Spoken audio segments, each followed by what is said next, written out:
Hello, everyone, and welcome back to the Pac-Mountain Pulse, a Mountain West Connection podcast.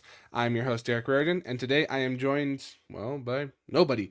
Sadly, Dom had some other responsibilities in his life that he had to take care of today, so he is not able to join me. I wish him the best in everything that he's doing right now, just because, he's my boy, I miss him. I like talking with him. Obviously, I have a podcast with him. Um, so today I'm just flying a little solo dolo. Should be a little bit of fun.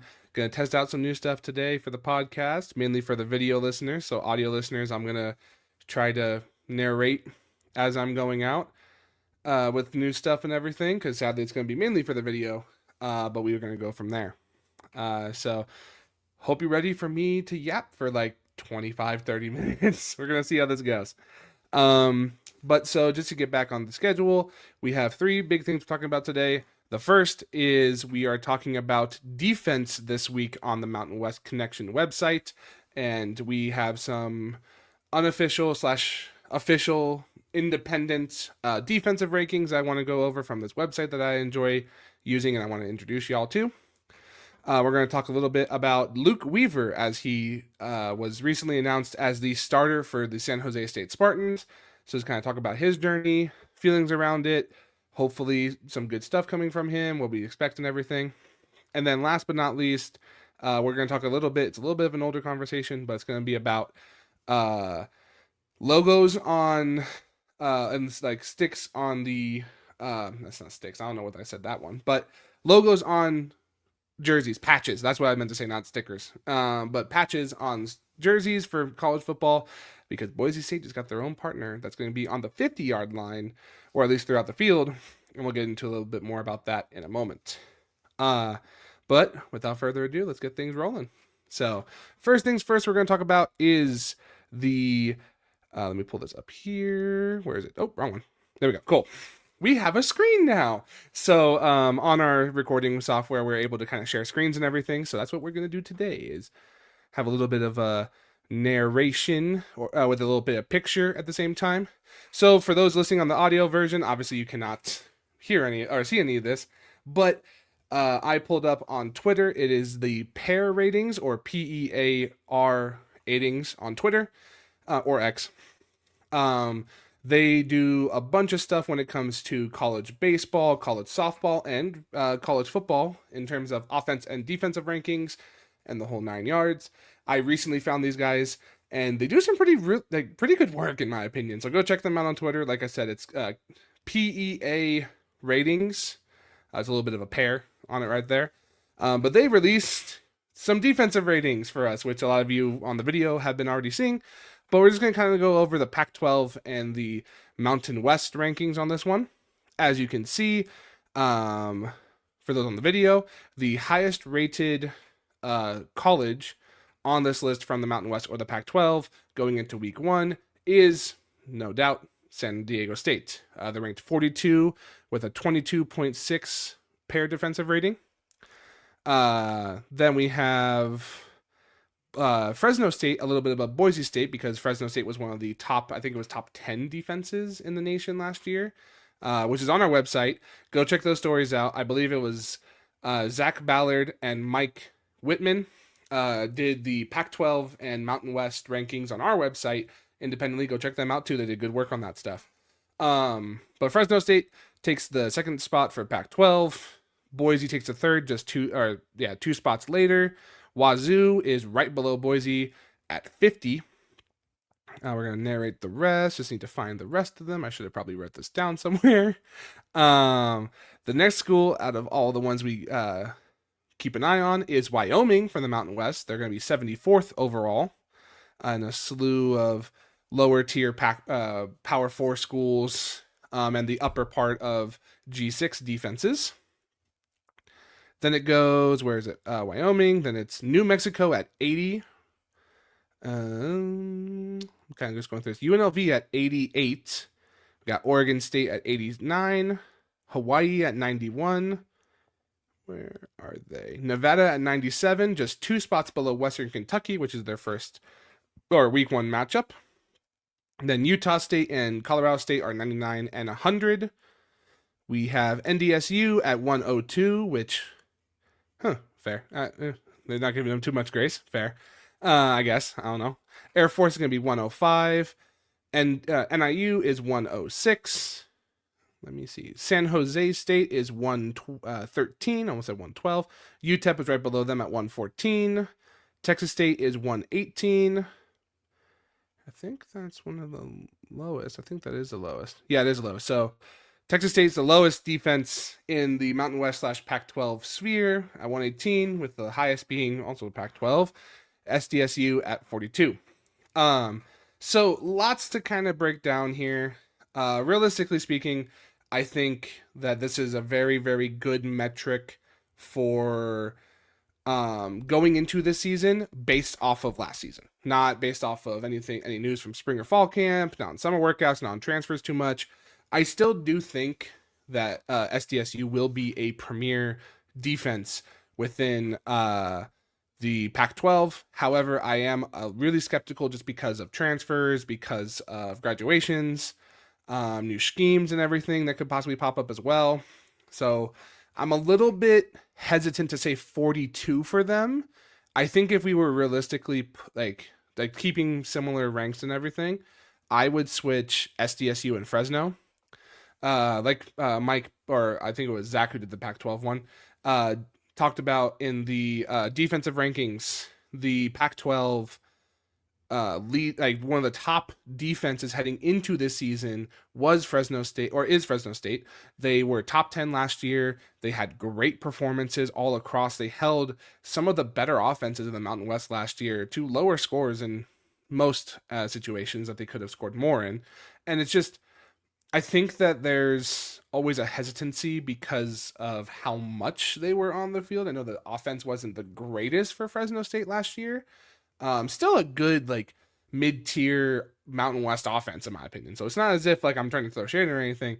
It's just one of those moments of like there's a reason why Fresno State was decently dominant through certain moments or certain quarters and certain halves and even in certain games overall, simply because of their defense. I know Fresno State was the first team that Carter Jones, which was the freshman quarterback from last year at Nevada, played. And for the majority of the game, I want to say they were held to mid tier to low to high tier single digit points. So again, it was the Nevada offense, and no disrespect to Nevada, but they weren't great offensively last year. So the defense definitely came through with a lot of saving graces in that way. But at the same token, like when you're going into a week where you don't know much about the quarterback outside their their high school stuff, maybe it was good to see Fresno still take care of business.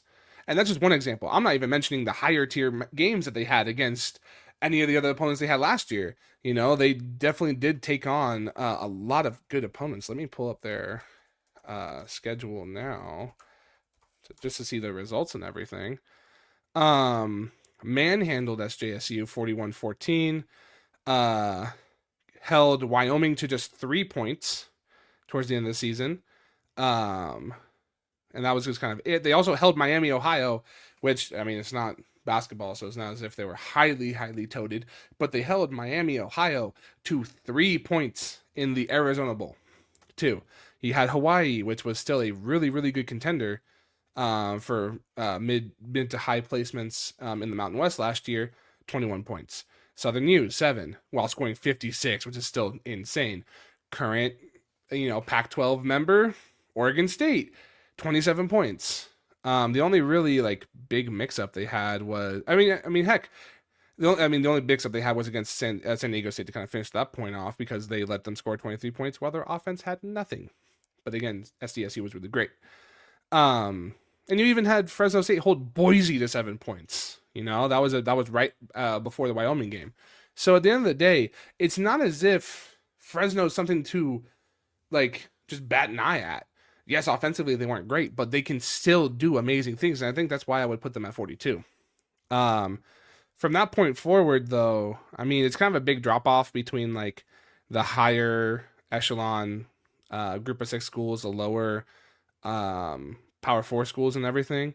I do think that Wyoming and New Mexico will do good this year in the Mountain West.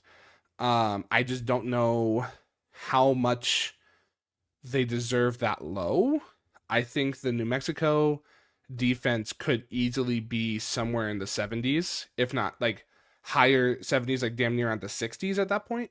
Just simply because you have so many guys led by Eck, like there's so many amazing, like both. I if I remember correctly, let me just double check my facts on that.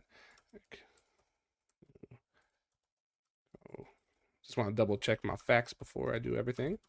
Um, like Jason Eck does such an amazing job, and then Jackson Eck is also leading the defense. So it's just, end of day, you have so many things that can go well with this defense, and I think there just isn't much love given to a New Mexico team that realistically, if I was ever the one to decide, like, who was in the conference game last year, it probably would be UNLV and New Mexico, just simply because Boise State was doing decently bad throughout that part of the towards the end part of the season, and they were saved simply because of how the Mountain West um, ranking system worked when it came to tiebreakers in football. So it's just like, again, like it's just a matter of figuring out what they can really do, how they can fix that stuff, and we'll just kind of have to see how they go, because again, this is a New Mexico squad that's slated to at least be in the top 3 of the Mountain West.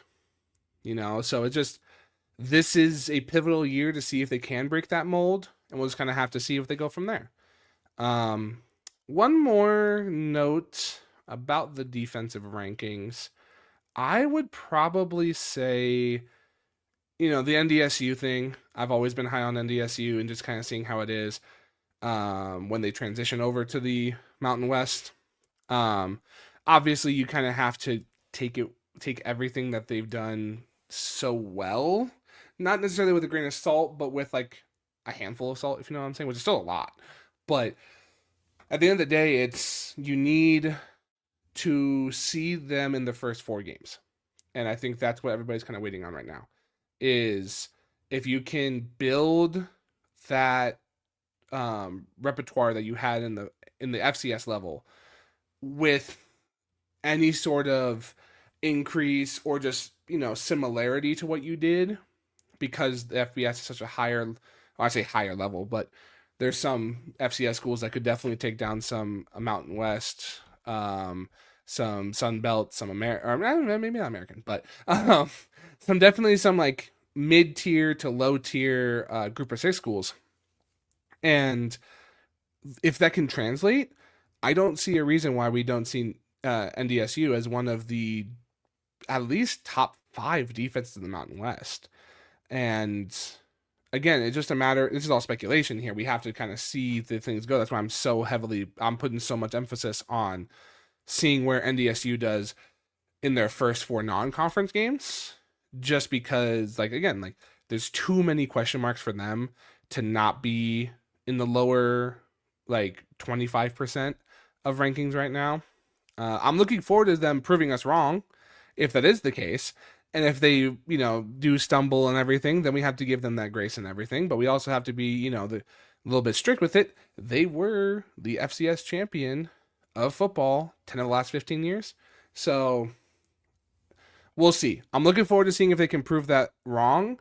But I'm also very scared to see if they prove these guys right. So I'm interested. This is going to be a fun time to see how defense rolls. Like I said, please go check out all of our content on the website at Mountain West Conference Connection or MWC Connection, just so that we can get a glimpse on what Mike, what Zach, what most of us are kind of thinking about that right now. That'll give you a little bit more of a bigger picture overall. But yeah, so that's the first thing. The second one, which I'm going to pull up now just so that way I don't have to do anything, is some news out of San Jose State. This was an article done also by us, this time by Mr. Vic Aquino. He never corrected me. Oh, that's a little embarrassing. There we go. He never corrected me on saying his name, so I'm going to call him Vic Aquino. If you tell me I'm wrong, I apologize, Vic. I'll eventually work on it. So this article that Vic did is just kind of a little glimpse into a little bit more of like a feature story, a glimpse into how Weaver got into the job, talking about how the big point really is about how San Jose State saw him come in during the bowl game Hawaii was in yesterday. It was against Cal last year, and he won the game. It wasn't as if it was like necessary, just simply because if he would have missed it, they would have gone to overtime, and it would have been a little bit more football for everybody. But um, as Vic said, down to the final seconds of the Hawaii Bowl against Cal last year, Weaver came off the bench cold and delivered a game-winning touchdown that still gets brought up in meeting rooms today, according to his sources. Um, and it kind of goes on about what they said, how his toughness and playmaking skills and just savviness overall work really well, and just kind of a glimpse into, hey, like, by the way, your first game's against number 14 USC. Good luck, buddy. So that's going to be very interesting for him. But I do think he brings a lot of amazing things, and to this offense. And I think that there's so much he can do correctly with the Spartans. If he can really get everything glued together, like what won him the job, which is about right here. If he can glue everything together like he did during spring camp, during fall camp, during the summer workouts and everything, to the point where he can continuously be consistent with all that and build himself up even more, I don't see how San Jose State isn't in contention for a bowl game this year. Right? The defense is still sketch. We talked a little bit about that just now. And we got to see if they can really turn the corner, especially when you give up, what was it, like 40, 50 points to Nevada last year. That was definitely a toughie for the Spartans, and I know one that I talked with a few student reporters from San Jose State. Shout out Hattie and the crew over at the Spear. Really cool group of people over there. Same with Vic even. I talked a little bit about it during the Mountain West basketball tournament that we covered in March. It's definitely was a sour point, and there were so many things that went wrong, and the whole 9 yards of everything. And there really needs to be that kick in the butt. And I think that the 50-point game from Nevada, or 40-point or high 40-point game from Nevada, I can't exactly remember the full breakdown of it. I want to say it was 50 though. Really was that point. And now it's just like, hey, you have a quarterback who, in such a tight-knit moment, it was almost like, I don't want to say almost like the Tua Tagovailoa situation over in what's it called, over in Alabama, because that is obviously very, very different than what really went on. It was a bowl game against a higher end G6 program. It wasn't as if they were going for a national championship or anything, but it was a very similar moment. And I think that, a similar moment. And I think that there needs to be respect put on Weaver's name. 100%.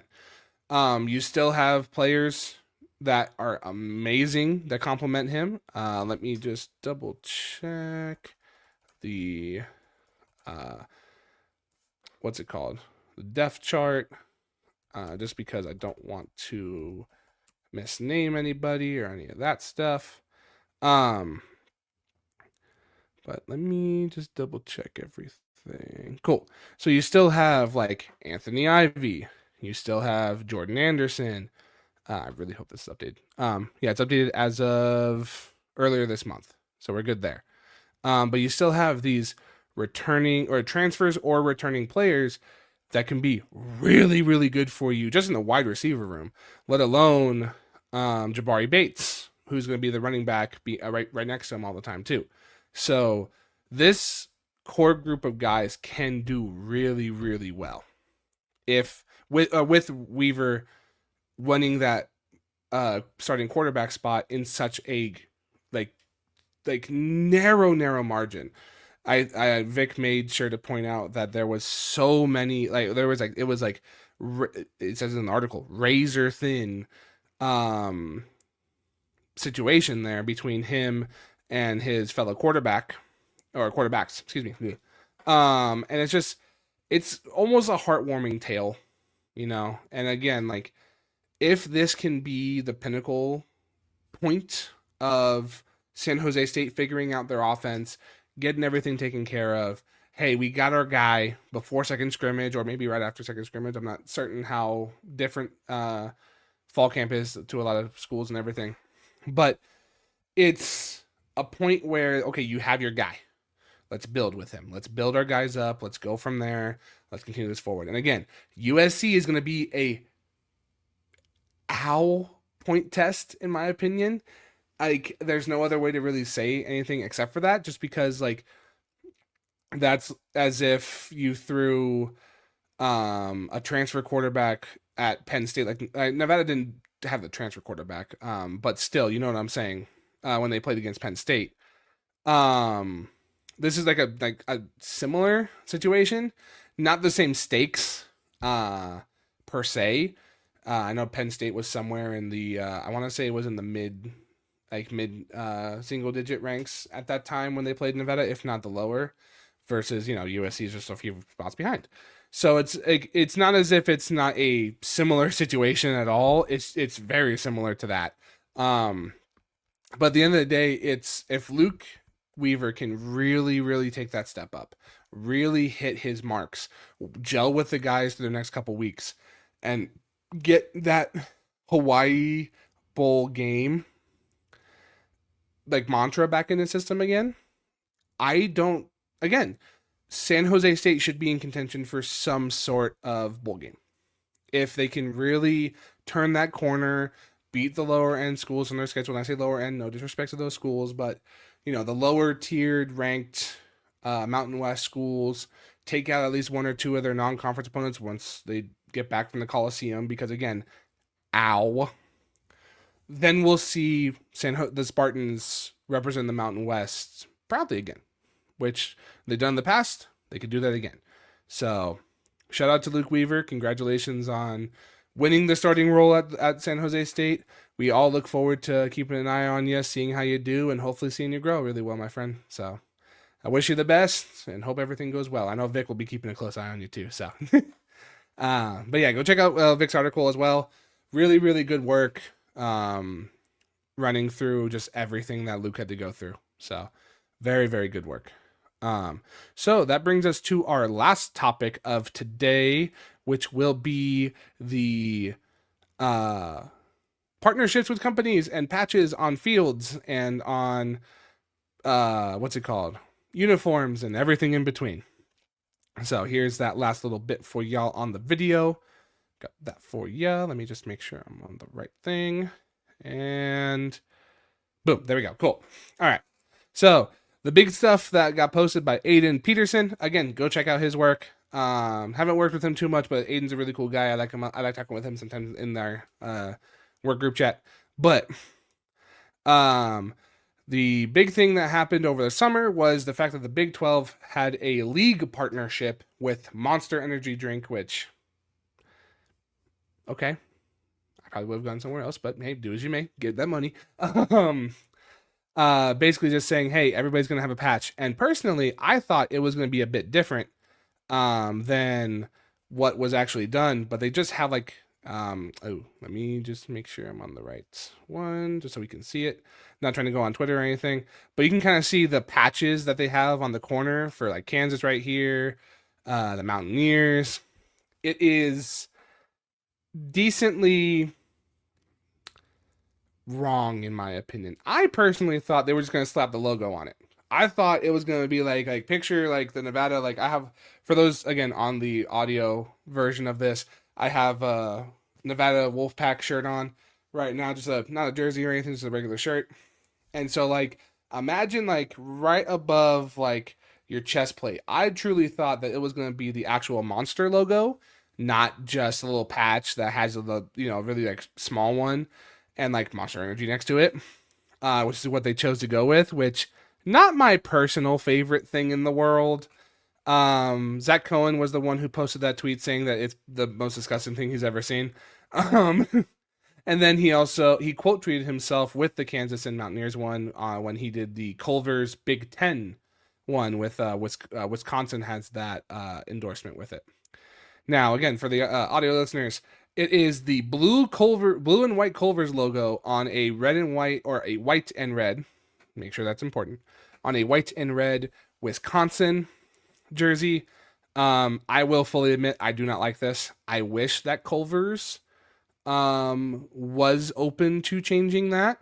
I think that would have been a way better logo if the Culver's logo was red to match the Wisconsin jersey. But what do I know? I understand that it needs to be as close to the logo as possible, but I think there could have been some wiggle room done. That's on me. Just for aesthetics purposes. And then the big one is the progressive logo on the Boise State blue field. It's going to sit right below the Bronco logo at midfield, right below the bottom hash of it. Again, we have it on the video, but just for the audio listeners, the Boise State football Twitter account put it as an iconic brand on the most iconic field, and they introduced their partnership with Progressive. So it's not necessarily a patch per se, but now we have sponsors on the field. And yeah, it's an interesting dilemma.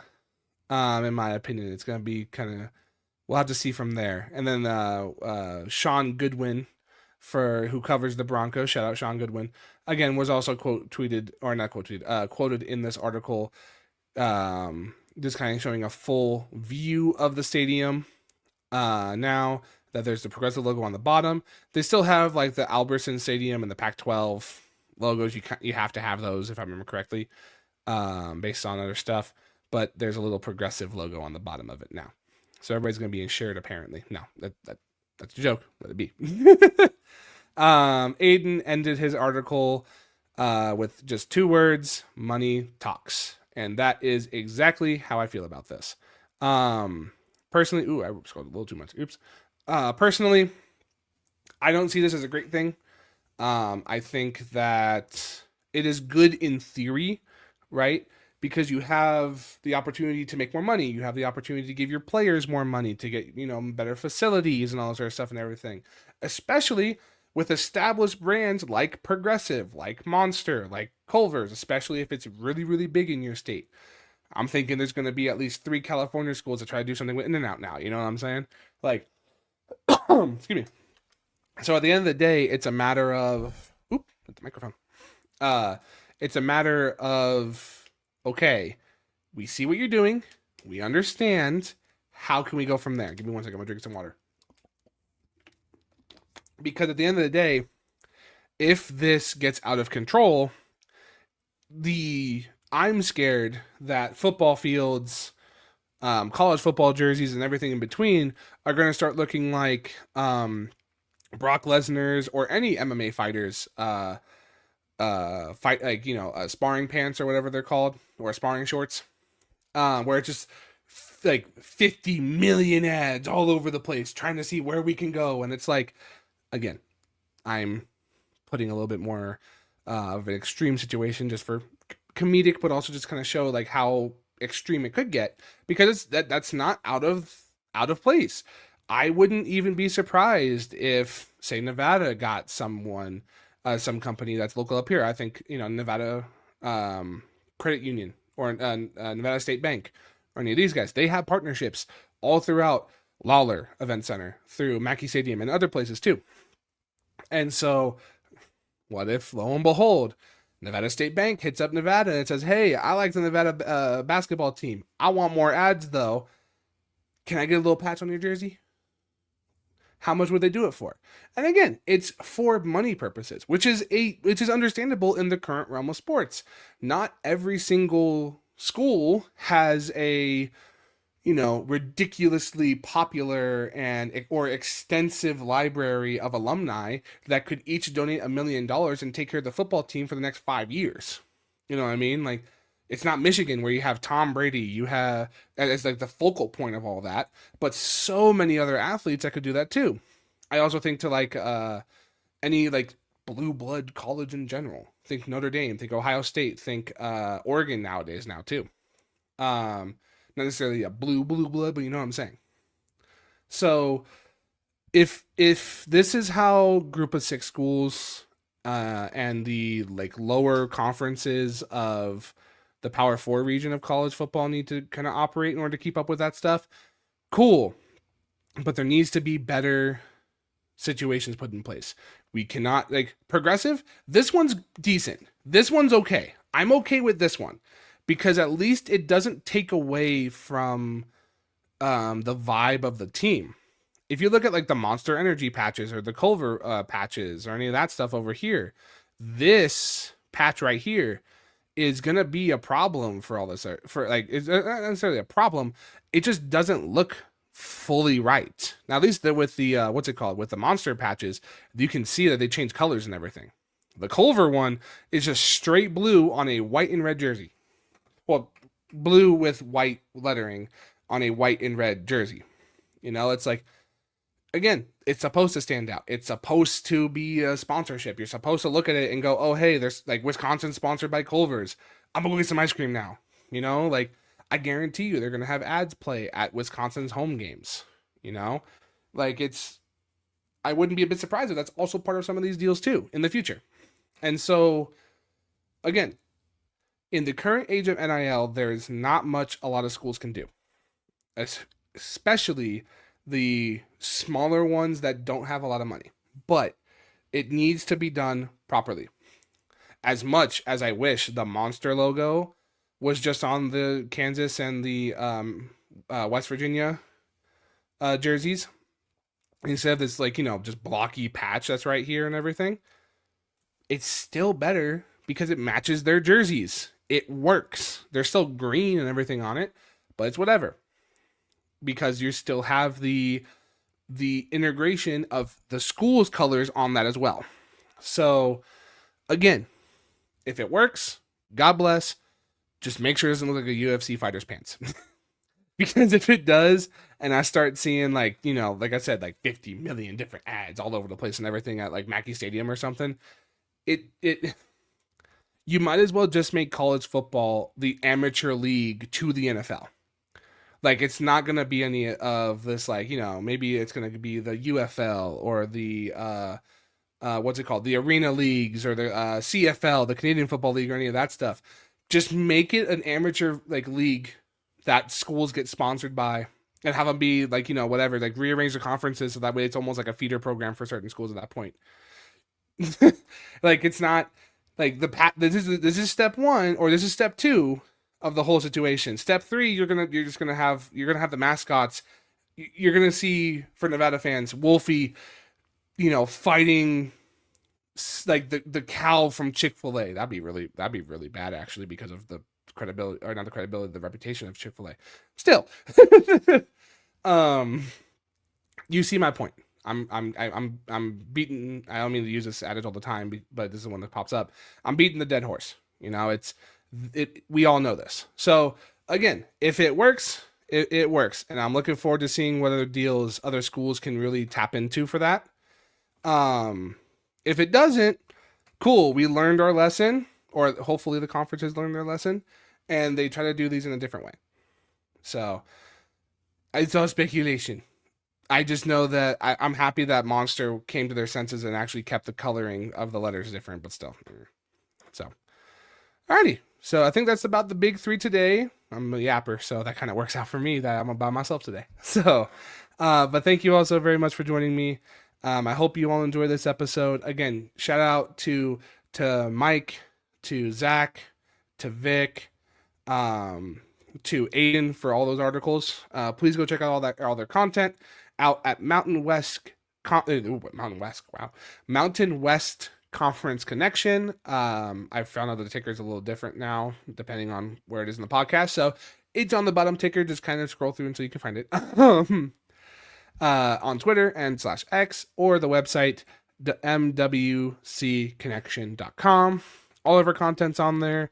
We're really, really looking forward to football season coming up in a couple weeks. I know Dom and I plan on doing our own sort of rankings before preseason is over.